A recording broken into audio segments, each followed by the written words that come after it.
अस्सलाम वालेकुम नाज़रीन, एक नए वीडियो में खुश आमदीद। आज की वीडियो में आपके साथ शेयर करने वाली हूँ लाल मसूर की दाल आप घर में किस तरीके से बना सकते हैं। ये स्पेशली चावल वगैरह अगर आपने बनाए हो तो उसके साथ बहुत ही मज़े की लगती है। लंच में अगर आप इसको बनाएं दाल चावल तो ये बहुत टेस्टी लगती है। अक्सर लोग इसको मूंग की दाल के साथ ट्राई करते हैं, लेकिन मैंने इसको सिर्फ मसूर की दाल, लाल मसूर की दाल के साथ ट्राई किया था।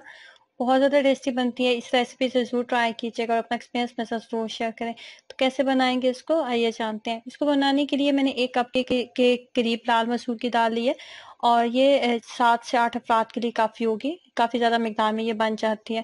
तो मैं इसको आधे घंटा पहले भिगो के रखूंगी। दाल जब भिगो के रखी जाती है तो बहुत जल्दी कुक हो जाती है और बहुत ज़्यादा क्रीमी बनती है। तो जब भी आप दाल पकाने लगे, सब्जी बनाने लगे, गोश्त बनाने लगे, तो एक साइड पे आप थोड़ा सा पानी भी बॉयल करने के लिए रखते हैं। इसका फायदा ये होता है कि जैसे आप बॉयल चीज के अंदर गर्म पानी के अंदर चीज को पकाएंगे ना तो वो बहुत जल्दी कुक होती है। 1/4 कप के करीब मैंने लिया है इस यहाँ पे कुकिंग ऑयल।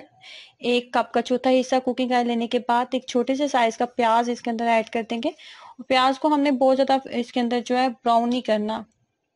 प्याज को आपने डार्क ब्राउन नहीं करना, बस लाइट सा ब्राउन करेंगे। जैसे जैसे इसका कलर चेंज होने लगेगा ना तो इसके अंदर मैं टमाटर ऐड कर दूंगी। 2 अदद छोटे साइज के टमाटर ऐड किए थे।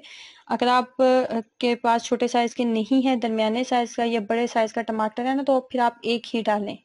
उसके बाद इसके अंदर सबसे पहले नमक ऐड कर रही हूँ। जैसे मुझे लगा ना कि प्याज और टमाटर थोड़े नरम हो चुके हैं, दोनों अच्छे से भुन चुके हैं, तो मैं इसके अंदर नमक ऐड कर रही हूँ। 1.5 चाय का चम्मच नमक ऐड किया था। दाल की मिकदार हमारे पास 1 कप के करीब है, उस हिसाब से तमाम मसाले और तमाम चीजें इसके अंदर ऐड करेंगे। 1.5 चाय का चम्मच इसके अंदर नमक ऐड किया। नमक ऐड करने के बाद इसके अंदर जाएगा लाल मिर्च पाउडर। आप मैंने 1 चाय का चम्मच ही, 1 से 1.5 चाय का चम्मच ही डाला था, आप इससे ज्यादा भी डाल सकते हैं। 1.5 चाय का चम्मच नमक ऐड करने के बाद इसके अंदर थोड़ी सी चुटकी बराबर हल्दी ऐड करेंगे।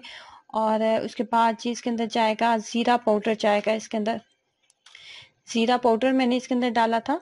जीरा पाउडर ऐड करने के बाद इसकी करेंगे अच्छे से भुनाई एक दफा फिर से। और इसके साथ ही यहाँ पे हमने लहसुन अदरक का पेस्ट नहीं ऐड किया अभी तक, तो लहसुन अदरक का पेस्ट भी हम इसके अंदर ऐड कर देते हैं।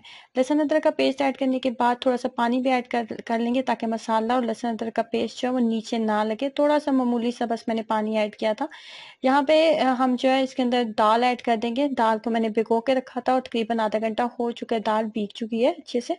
और इसके अंदर हम साथ में हम इसके अंदर हम वो पानी ऐड कर देंगे जो मैंने दूसरी साइड पे बॉयल करने के लिए रखा था। 1 कप दाल है ना, तो इसके अंदर 2 गिलास के करीब पानी जो है वो काफी होगा। प्रेशर कुकर के अंदर मैं इसको बना रही हूँ। तो प्रेशर कुकर में जैसे इसकी एक सीटी बचेगी तो हम इसको खोल लेंगे। ये बहुत ज्यादा टाइम बिल्कुल भी दाल नहीं लेती। हाँ, अगर आप नॉर्मली किसी देगची वगैरह में बना रहे हैं या कढ़ाई में इसको बना रहे हैं तो आप प्रेशर कुकर में इसको नहीं बना रहे तो फिर आपसे 2 से 2.5 गिलास भी पानी ऐड कर सकते हैं और इसको आप लो फ्लेम के ऊपर रखते हैं तो ये ताकि 1 घंटे के अंदर बहुत अच्छे से कुक हो जाए। लेकिन प्रेशर कुकर में तो ये 2 सीटी इसकी बचती है ना, तो आप फ्लेम को बंद कर दें। और इसके मतलब जैसे आपकी सीटी 1 से 2 बचे, 5 से 7 मिनट के बाद इसको बंद कर दें। ये बहुत अच्छे से क्रीमी सी कुक हो जाती है। तो लाल मसूर की दाल को जो तड़का लगाया जाता है ना, वो लहसुन और जीरे का लगाया जाता है। सफेद जीरा आपने लेना है और 1 चाय का चम्मच लेने, और साथ में लहसुन के 2 से 3 जवे ले लें। और 1/4 कप, 1 कप का चौथा हिस्सा ही हम इसके अंदर कुकिंग ऑयल ऐड करेंगे।